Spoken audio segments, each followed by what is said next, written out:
internet y por supuesto vía redes sociales. Pero antes saludamos a Carlos Hoffman. ¿Cómo estás? Buenas noches, Mario, aquí en una nueva jornada, dispuesto a entrevistar en este interesante tema muy original y que la gente empezó a tener alguna prevalencia de este tipo de delitos. Que hoy por lo menos dejamos en pausa lo electoral, ¿verdad? Absolutamente, es refrescante hasta cierto punto.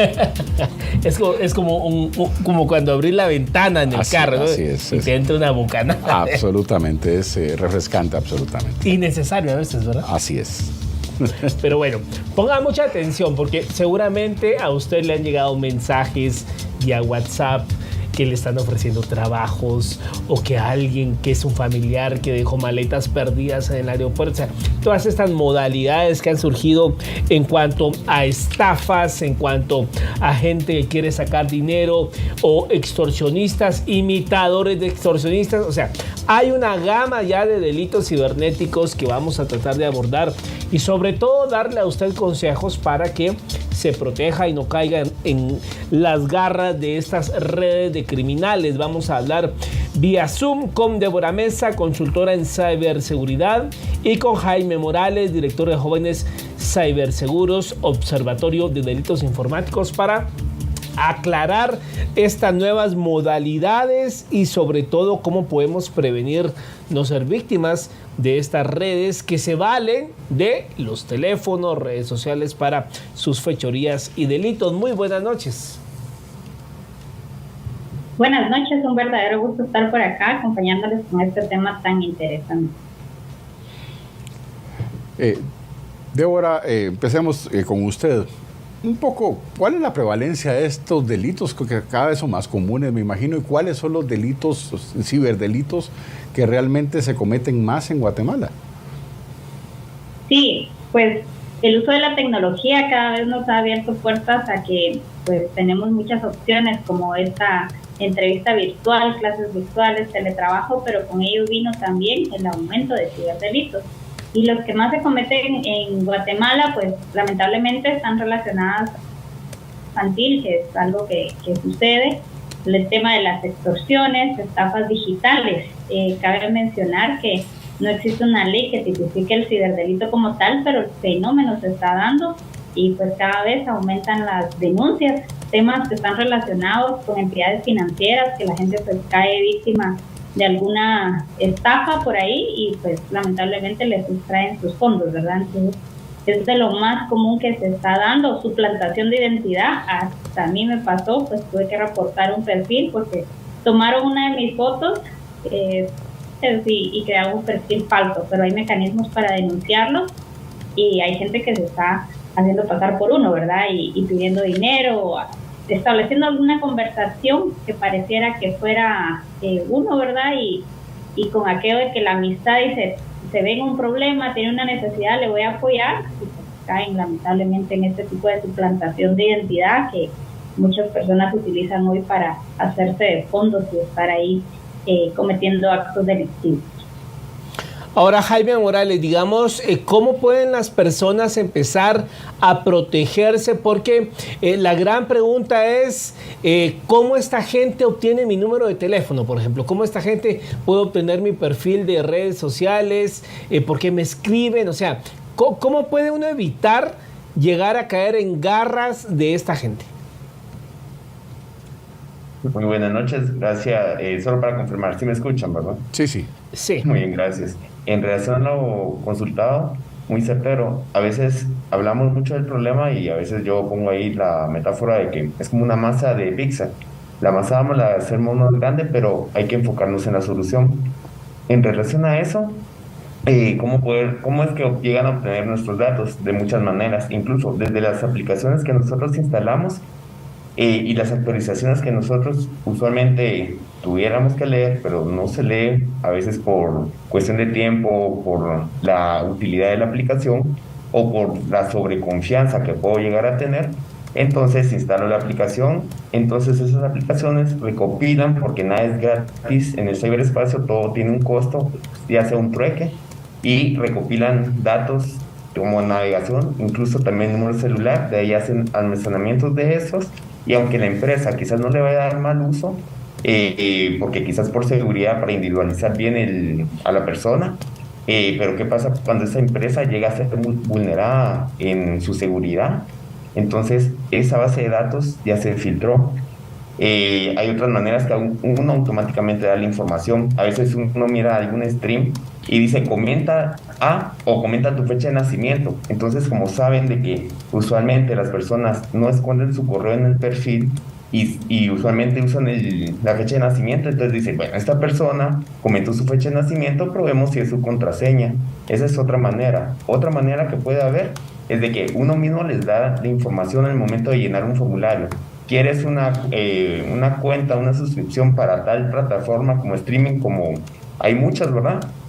Para ver alguna serie, entonces llena estos datos, por ejemplo, tu nombre, tu correo electrónico, tu fecha de nacimiento, si eres hombre o mujer, y ya con esos datos ellos pueden llegar a hacer algún tipo de ingeniería a la inversa y luego obtener la información. También al momento de entrar a enlaces acortadores, esos acortadores recopilan mucha información, IP, entre otras cuestiones, y así poco a poco van escalando privilegios y obtener la información que desean. Ahora, en relación a cómo se puede proteger uno, es primero analizando cómo actúan estos ciberdelincuentes. Por ejemplo, saber qué técnicas usan, que usan ingeniería social, o sea, usan herramientas tanto lógicas como técnicas.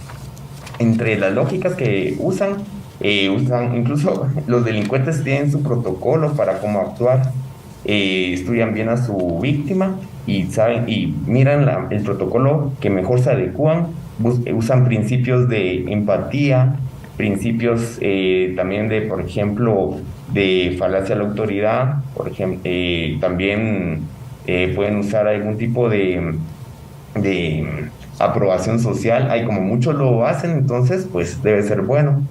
Entre las herramientas técnicas están usando ahorita hasta inteligencia artificial, generan números virtuales, acortadores, y entre ellos tienen su propia comunidad que comparten tal información y poco a poco así van escalando información. Débora, usted mencionaba que no tenemos una ley vigorosa, un marco regulatorio, una legislación adecuada para, obviamente, combatir el cibercrimen en Guatemala. ¿Qué deberíamos empezar a discutir como guatemaltecos para obtener ese marco legal que finalmente te permita el combate a este tipo de delitos? Gracias. Sí, pues yo realmente propongo que como sociedad civil, academia y demás sectores involucrados, pues se trabajen en esas técnicas para tener una legislación específica, también un fortalecimiento de las instituciones del sector justicia, como lo es INACIF, como lo es el Instituto de la Defensoría Pública o Penal. ¿Qué tenemos hoy por hoy? Tenemos el Código Penal, que afortunadamente pues tuvo algunas reformas justamente para hacer frente a estos nuevos ciberdelitos y que lamentablemente están afectando niñez y adolescencia en temas de pornografía infantil, ¿verdad? Entonces, ¿qué debemos hacer? Establecer los espacios para trabajar en esas técnicas. Hemos tenido una serie de iniciativas que el año pasado, inclusive la ley contra la ciberdelincuencia llegó a ser decreto, pero hubo ahí un tema polémico, pues algunos sectores dijeron es una ley mordaza y se archivó al final. Yo opino que hay que informarse bastante, hay que llevar este tema de la ciberseguridad a todo nivel. Todo aquel usuario de Internet debe saber los conceptos básicos de ciberseguridad y afrontarlo de esta manera. Lo que sí tenemos desde el 2018, que fue impulsado desde el Ministerio de Gobernación, es la Estrategia Nacional de Ciberseguridad, y ahí se proponen 3 leyes, de las cuales ahorita pues no tenemos ninguna. Entonces, ahora que pues, va a existir una nueva legislatura, proponer como sectores académicos, civil y demás interesados, que se retome y se vean estas leyes. Las menciono, es la ley contra la ciberdelincuencia, que es la que ya ha tenido varios intentos, pero hoy por hoy aún no la tenemos. Una ley de protección de datos personales que va relacionado con esa, que de repente lo llaman a uno y uno nunca dio su número, ¿verdad? Pero es porque nuestros datos andan circulando por ahí libremente sin que tengamos una legislación que proteja nuestros datos. Y por último, una ley de infraestructura crítica, que son todos aquellos servicios esenciales para un país, como son las telecomunicaciones, los radares, la energía eléctrica. Entonces sí tenemos pues ese instrumento que es la Estrategia Nacional de Ciberseguridad, y propone 3 leyes, de las cuales pues, lamentablemente no tenemos ninguna, pero sí podemos nosotros propiciar los espacios para trabajar mesas técnicas y llegar al final a esas iniciativas que ya al Congreso le tocará pues lo que le corresponde. Así está la situación en esa materia. Ahora bien, Jaime, digamos, ¿por qué? Porque a mí me ha pasado, por ejemplo, hace como 20 días, pues me llega un mensaje por WhatsApp de un número completamente desconocido y me empezaron a echar todo este guión de que una empresa de recursos humanos y que yo había sido seleccionado para trabajar y que, o sea, todo este guión que ya sabemos. Pero era un número que cuando me empecé a buscar inmediatamente el código de área, era una isla por Australia, una cosa súper rara.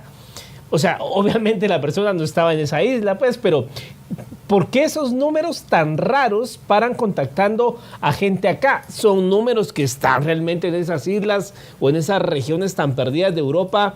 ¿O en dónde están? ¿Y por qué usan esos números? Muy bien, muy buena pregunta. En este caso, en el caso de los ciberdelincuentes, no solo son nacionales, también internacionales. Se da el caso de que también llegan a migrar al ciberespacio y como tienen esa capacidad de alcance de llegar a muchas más personas, entonces también hay muchas probabilidades de que sean de esos países. Ahora bien, también generan por medio de aplicaciones móviles o sitios en línea, servicios en línea, generan también números virtuales, y esto lo hacen por algún par de razones. Una de las razones es para que la persona vea, si es de tal país y es de un país que yo admiro, o por lo menos sé que está bien en su economía, o mejor donde estoy. Entonces, ya con eso, saben, bueno, entonces es un tipo de enganche que tienen para poder garantizar mejor a la víctima y poder hacerle esto. Ahora también tienen alianzas, a veces llegan a comunicarse y le dicen, mira, te vamos a dar esta cuenta de ese país para depositar ese dinero en eso, y así la persona pues no tiene que reclamar porque está en otro país. Pero obviamente aquí hay convenios internacionales como el de Budapest, en el cual organizaciones internacionales colaboran para poder llegar al ciberdelincuente, que fue el origen de todo. Entonces, volviendo a la pregunta, generan estos números virtuales, primero porque es fácil hacerlo, incluso desde una aplicación móvil se puede hacer. Segundo, es porque para dar un poquito de autoridad, es de otro país. Y tercero, para llegar a generar un tipo de frustración en la persona de que, miren, ¿para qué va a denunciar si yo soy de otro país? Puede ver el código. Entonces, por esas razones principales es que le generan estos números de código de área diferente. Débora, un poco para contrastar, tengo la duda obviamente de que no son delincuentes comunes, que uno pueda decir que pues no tienen cierto nivel de conocimiento, vaya. ¿Cuál es el perfil más o menos de este tipo de personas que cometen estos delitos cibernéticos en Guatemala y en el mundo? O sea, tienen un nivel de preparación, me imagino, mayor, pero ¿cuál sería el perfil más o menos de la gente que comete este tipo de delitos? Sí, bueno, es importante aclarar que comúnmente se le llama hacker y de por sí ya dicen hacker y lo relacionan a algo negativo, ¿verdad? Pero existen tipos de hackers. Por ejemplo, en mi caso yo estudié para hacker ético, que son necesarios porque hacen el mismo trabajo, pero bajo un entorno autorizado y controlado, porque de esa manera es que las empresas o instituciones saben qué vulnerabilidades hay, dónde están sus puntos débiles. Ahora el hacker que no es ético, y inclusive aquí hay un tema de sombreros, ¿verdad? El ético y el bueno es de sombrero blanco y el malo es de sombrero negro. Estos sí cometen una preparación similar para cometer estos ataques, pero sí son con propósitos de hacer daño, sustraer información, pedir rescate, porque hay un ciberdelito que va relacionado al secuestro de información y piden rescate, y es en Bitcoin, en criptomoneda, porque pues esto sabemos que en este mundo de la ciberdelincuencia es lo que se utiliza para no dejar rastro de una investigación posterior. Entonces, ¿qué perfil tiene un ciberdelincuente? Pues va a tener esas capacidades computacionales. Puede ser un ingeniero de sistemas, pero puede ser alguien muy hábil que ha obtenido esos conocimientos y esas capacidades. Pues tiene esas ventajas, digamos entre comillas, de que el ciberdelito no tiene ni fronteras ni tiene un horario, ¿verdad? A cualquier hora y de un país hacia otro. Y por eso es importante lo que decía ahí el colega Jaime del Convenio de Budapest, que es un convenio internacional, pero al día de hoy Guatemala tampoco lo ha suscrito. Y este tipo de situaciones pues nos deja de cierta manera en desventaja o no nos deja fortalecidos para poder afrontar un fenómeno que es internacional y que necesita mucha cooperación con otros países para estar coordinados, tanto para prevenir como para investigar cuando estos se han dado, ¿verdad? Entonces, ese ciberdelincuente pues es una persona muy capaz y sus en técnicas y en temas de tecnología, y sus intenciones pues sí son delincuenciales, que inclusive hay cuestiones como ciberterrorismo. Yo siempre menciono el tema de que la guerra antes, las figuras eran tanques, aviones, ejércitos. Hoy se puede hacer daño entre países con una computadora y un acceso a internet y con las técnicas adecuadas para hacer mucho daño, ¿verdad? Entonces ese sería el perfil del ciberdelincuente. Ahora bien, Jaime, digamos, ¿cuáles serían las redes sociales o plataformas más utilizadas actualmente para cometer estos delitos?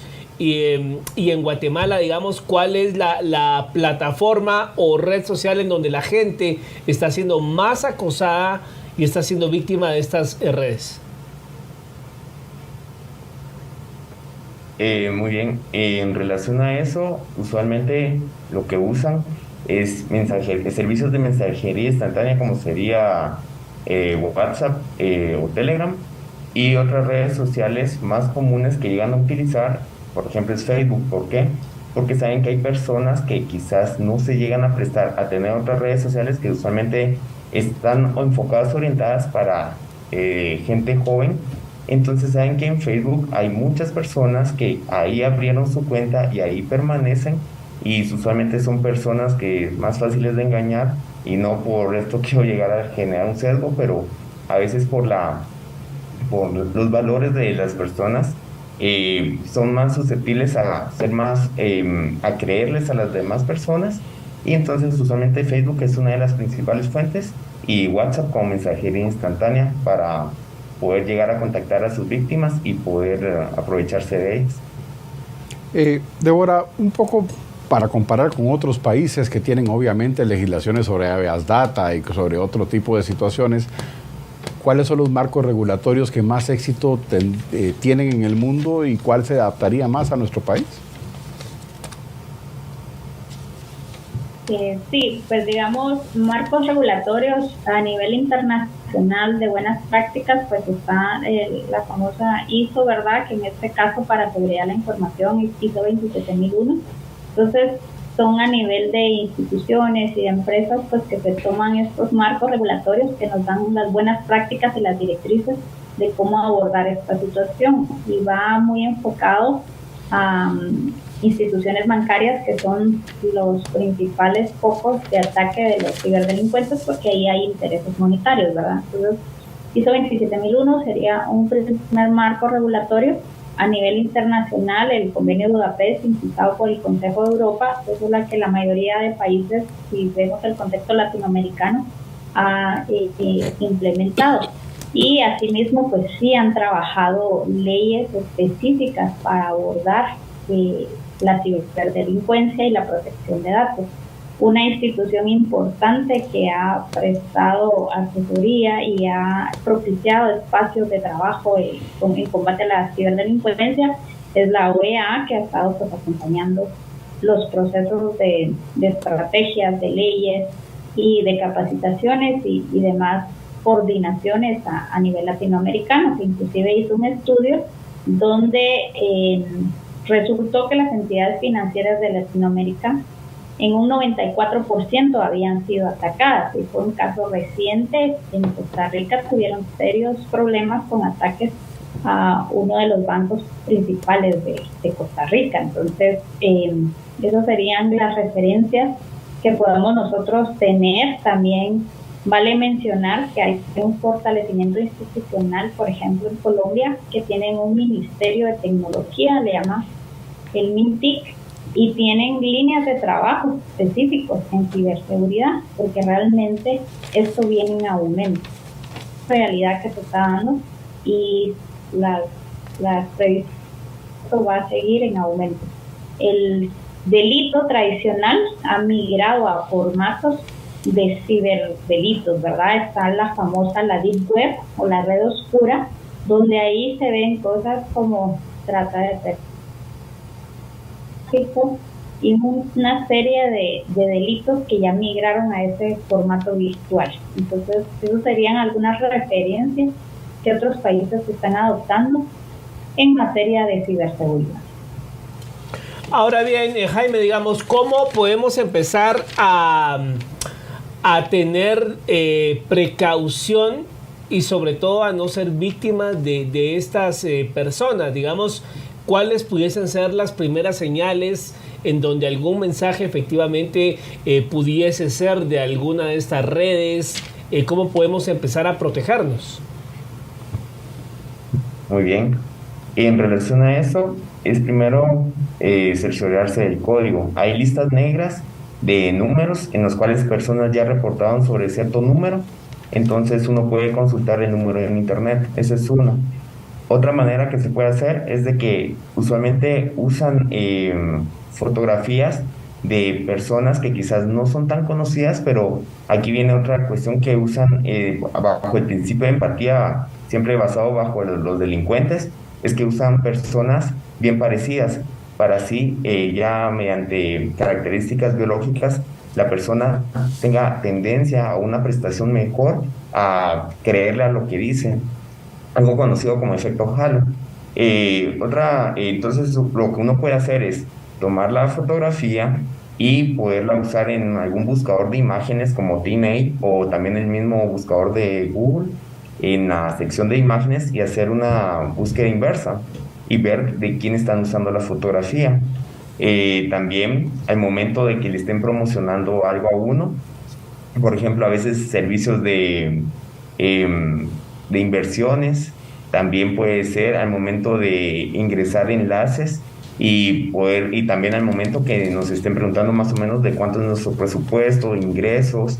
Entonces uno puede ir bajo esas características que son muy obvias, pero a veces en el momento que también hacen de que algo, también una cosa que usan es el principio de escasez, que saben que es una oferta única, entonces rápido la persona va a tener más prestación a quizás guiarse más por la emoción que por la razón y poder obtener lo que quieren de la víctima. Entonces esas serían las principales cuestiones. También lo que uno puede hacer es ver en el caso de redes sociales cuándo fue creado el usuario, aunque hoy en día ya empiezan a generar varios usuarios con varios tiempos a darle seguimiento para darle un poquito de validez. Por parte de los números telefónicos, aparte de chequearlo en listas negras, uno también puede hacerlo por medio de aplicaciones y ver referencias de ellos. Entonces eso sería principalmente, y también reportarlos a las autoridades competentes. Por ejemplo, a la DEI tiene su correo electrónico y bajo mi experiencia pues atienden rápido, entonces ellos le dan seguimiento para poder ubicar a la persona que está tras este usuario o varios usuarios. Débora, lamentablemente no solo los niños, en el caso de la pornografía infantil, sino también hay un ciberdelito con rostro de mujer. El tema de ciberacoso, el tema de la divulgación de fotos personales o íntimas, etcétera. ¿Cómo se conceptúa y hasta cierto punto cuál es la dimensión real de este tipo de delitos que aparentemente van en ascenso y con cada vez más frecuencia para las mujeres de nuestro país? Sí, efectivamente, pues esto afecta a toda la población, ¿verdad? Usuaria de las tecnologías de la información y comunicación, y hay un término que ha surgido porque todo esto pues ha sido nuevo, y por eso nuevamente el interés de ver que exista una regulación específica. Hay un término que ha surgido que se llama sexting. Pues en un principio no es malo, sino que se refiere al intercambio de imágenes que puedan tener cierto contenido íntimo entre dos adultos. Pues eso, digamos, son libres y en plena consentimiento compartir imágenes. Lo malo está que pues si hay alguna pelea, alguna diferencia, alguno de los dos podría venir y decir, bueno, si no accedes a tal cosa, pues publico tus fotos. Entonces ahí hay una violación de la intimidad.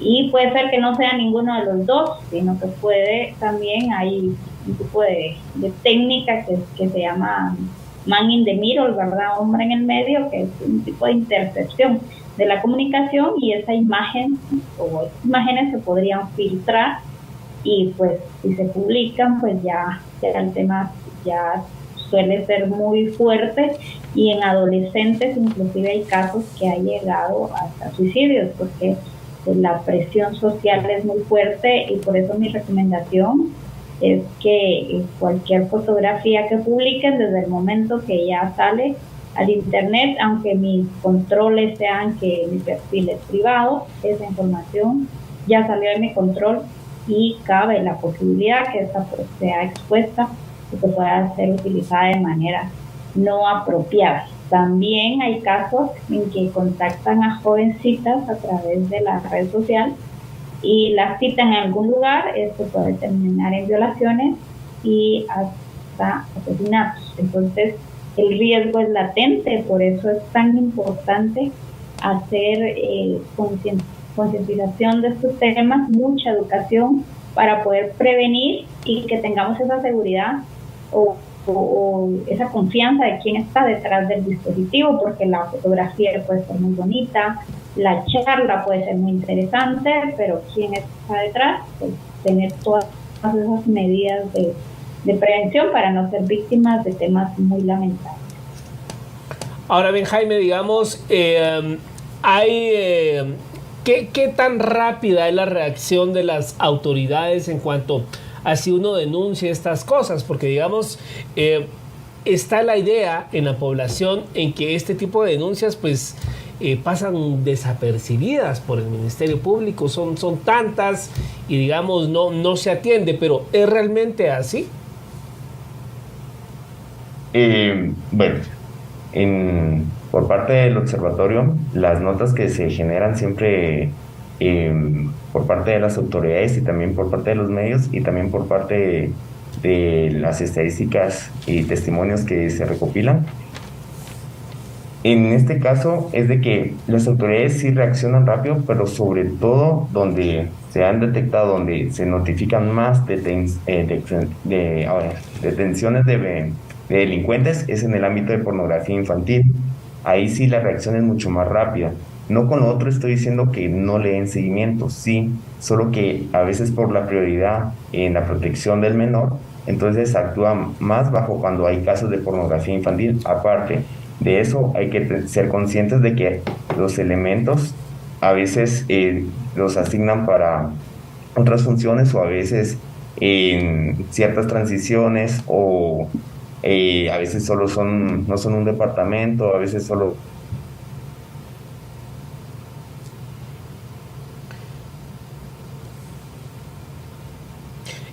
Bueno, ¿nos escucha Jaime? Creo que perdimos su audio.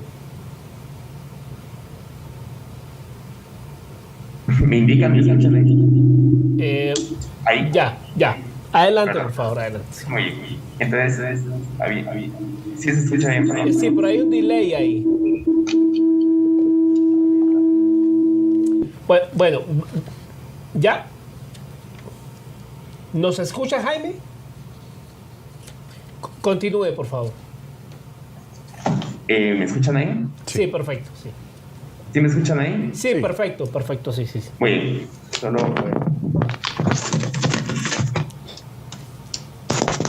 Bueno, entonces, lo que estaba indicando es de que también es la capacidad que tienen las autoridades, porque a veces no hay muchos elementos, por lo menos hasta donde yo me había percatado y detectado por también lo que había mencionado.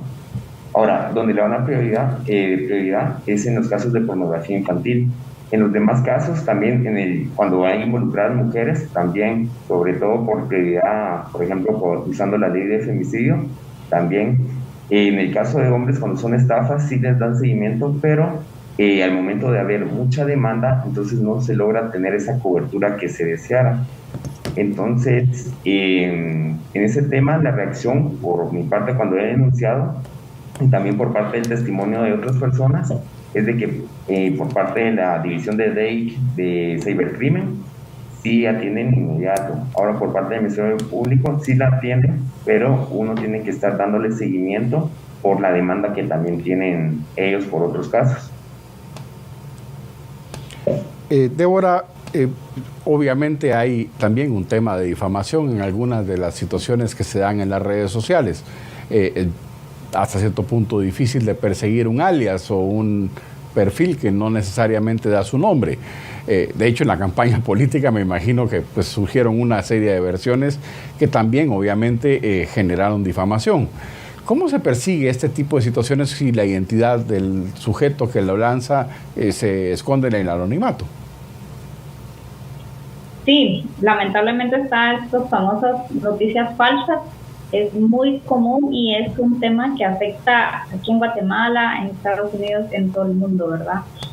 Pues sí hay técnicas de análisis forense para poder investigar y efectivamente el DEIC tiene una unidad especializada, pues sabemos que por funciones le corresponde al Ministerio Público toda la investigación, pero el DEIC pues, presta ese apoyo y se han capacitado elementos de la policía para esta investigación.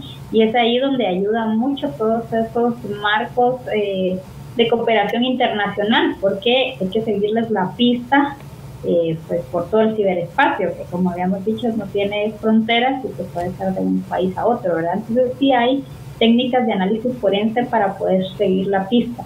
En primera instancia nos podemos apoyar mucho de las opciones que nos da la red social, por ejemplo Facebook, pues reporto el perfil y ellos pues bajo un análisis que realizan determinan efectivamente que este perfil es falso, esta noticia es falsa y hay una clasificación, dice se está haciendo pasar por un PI, está incitando a la violencia, es una discriminación, es la tipificación que usa Facebook por lo menos y uno puede reportar. Entonces cuando son campañas pues aquí surgen los famosos net center o podemos llamar un conjunto de personas o inclusive hasta automatizados, ¿verdad? Un conjunto de robots que se van a dedicar tanto a sacar campaña negativa para el contrincante y como para defenderse, ¿verdad? Entonces vemos de que empiezan a salir las noticias falsas y ahí la comunidad, puede ser un net center organizado, puede ser una comunidad de gente que apoya,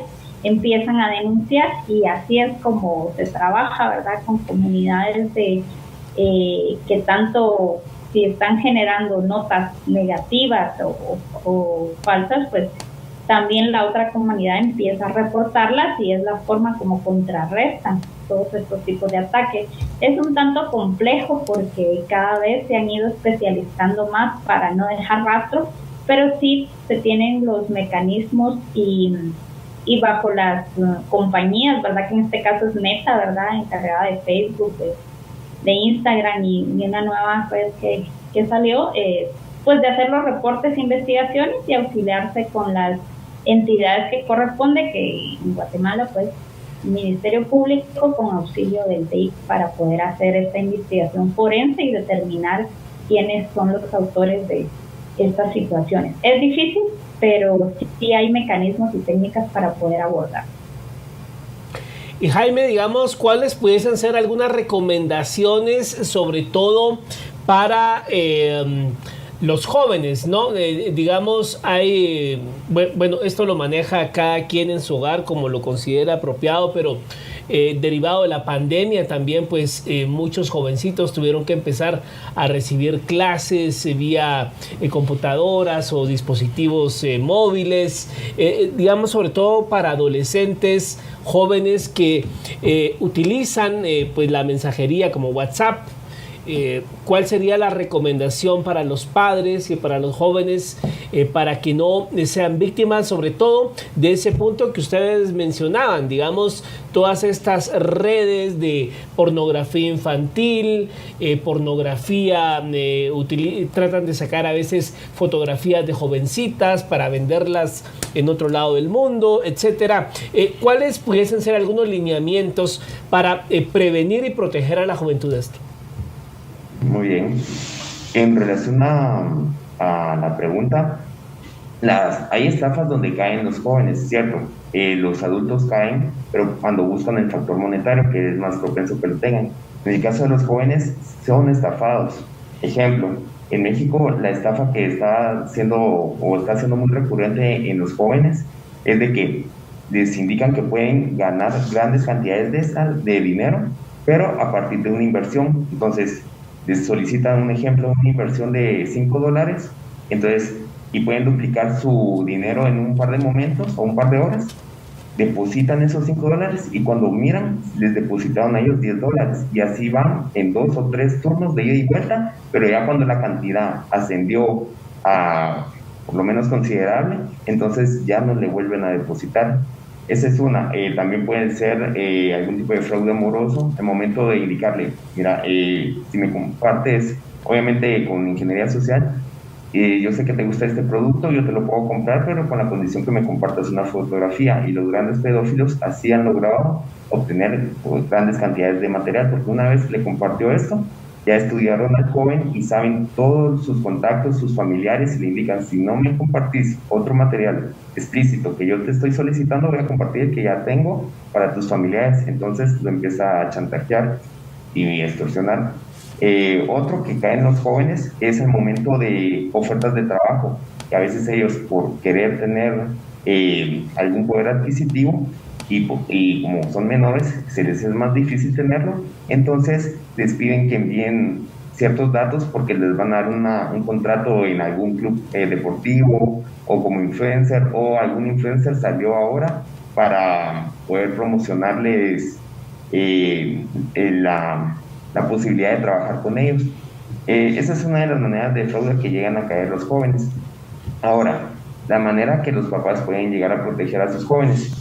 Primero, hablándoles, ¿verdad? La conciencia es primero, porque podrán usar aplicaciones parentales de instalarle una aplicación para saber dónde están ubicados, qué están viendo, qué están abriendo, con quién están hablando, pero el joven siempre va a ver la manera de cómo evadir esa seguridad. Entonces, primero es llegar a la conciencia. Luego de eso, pues hay aplicaciones parentales para poder tener bien ubicado al joven y no se está violentando ahí ningún derecho de privacidad ni intimidad. ¿Por qué? Porque como son menores de edad y el padre tiene la patria potestad y aparte tiene que velar por el bien superior del niño, entonces está todo justificado y no hay ninguna violación hacia ellos. Media vez sea por seguridad del joven. Otra cosa que se puede hacer es manejar protocolos en la familia. Estar haciendo recordatorios o simulacros, mira, de repente tener algún amigo o tener otro número y hacerle la prueba, mandarle algún tipo de mensaje y a ver cómo reacciona él, o también tratarle, si no se quiere llegar a esa medida, hablarle de ciertos protocolos. Mira, ¿qué pasaría si pasa esto? ¿Cómo actuarías? Entonces, manejar protocolos y también tener una buena comunicación entre el niño y el joven. Y también los padres pues tienen una gran ventaja, digamos. Esta no es una metáfora propia, la escuché en una ocasión de un expositor, ahorita no me recuerdo muy bien el nombre, pero él indicaba, los padres de familia ahora tienen la ventaja de poder saber qué les gusta a los niños y jóvenes. Por ejemplo, si dejaban a su hijo en un antro o en algún tipo de centro de recreación para jóvenes, ellos iba a ser muy difícil que entraran, y si entraban, pues el joven no iba a actuar igual. Pero ahora los padres de familia tienen la capacidad de ver qué es lo que les gusta a los jóvenes y entonces así poder comprenderlos de mejor manera, a comparación de que antes si entraban se iban a dar cuenta y no iban a estar actuando igual. Entonces esas serían mis recomendaciones, y también tener una comunicación entre el ámbito académico, porque a veces el niño o hijo se comporta de una manera delante de uno, pero ya con los amigos, ya con la presión, como había indicado la compañera, también llega a influenciarse la presión social, o pues llega a ser muy diferente a como es en casa. Débora, en escasos 2 minutos que nos quedan de programa, nuestra información está bajo mucho tipo de plataformas. De hecho, hay algunas plataformas que incluso recopilan el tema de juicios, el tema de deudas, etcétera, y los venden a las instituciones de recursos humanos, pues, de las empresas.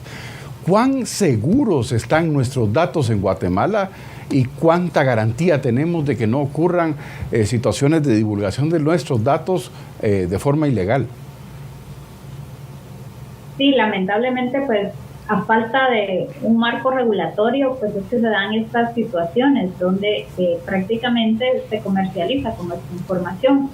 Entonces, en primera instancia, pues sí es necesario crear esos instrumentos regulatorios para que nuestros datos estén protegidos. Hay información sensible que, por ejemplo, la dirección de la persona, cuestiones pues muy privadas que no deberían estar en cualquier lado, ¿verdad? Entonces, lamentablemente sí, la situación al día de hoy es de que no estamos protegidos y cada institución, ya sea privada o del Estado, deben implementar mecanismos que nos den esa tranquilidad a nosotros, que la información que estamos guardando, haciéndonos trámites, cada vez el tema de gobierno electrónico está más expandido porque cada vez tenemos servicios que nosotros utilizamos dando nuestra información y que obtenemos algún trámite que se realiza en entidades financieras. Hoy en varios bancos ya es posible crear una cuenta 100% digital y por lo tanto estamos nosotros confiando fotografía, nuestra copia de DPI, nuestros datos personales los estamos brindando, ¿verdad? Entonces, en primer lugar, pues sí propiciar que existan esos marcos regulatorios a través de una ley específica que nos proteja. Y segundo, pues implementación ya de buenas prácticas en instituciones tanto públicas como privadas para que la información que nosotros brindemos pues tengan ciertos niveles de seguridad y control y que la misma pues luego no aparezca por todos lados. En esta famosa red oscura que hablábamos es donde se sustrae información y ahí se publica. Lamentablemente han surgido empresas populares de Guatemala grandes, las cuales han sufrido esta sustracción y su información ha sido expuesta en una red oscura, ¿verdad? Entonces, esa es la situación hoy por hoy acá en Guatemala, bastantes retos que superar, bastante trabajo que realizar en esta materia. Bueno, pues muchas gracias a ambos, se nos ha agotado el tiempo, gracias por compartir con nosotros este importante tema y Carlos, sobre todo tener uno muy presente, que si bien es cierto, la vida gira en torno a esto, también nos podemos meter en grandes líos y hay que tener la prevención ya con todos los tips que nos dieron los invitados en cuanto a no ser presa de estas redes criminales que se valen de la tecnología para obtener a sus víctimas, ¿no? Debemos tener cuidado con los nuestros y con nosotros mismos en el uso de nuestros datos y en estos instrumentos que pueden ser arma de doble filo. Por supuesto. Bueno, nos vamos. Tengan una excelente noche.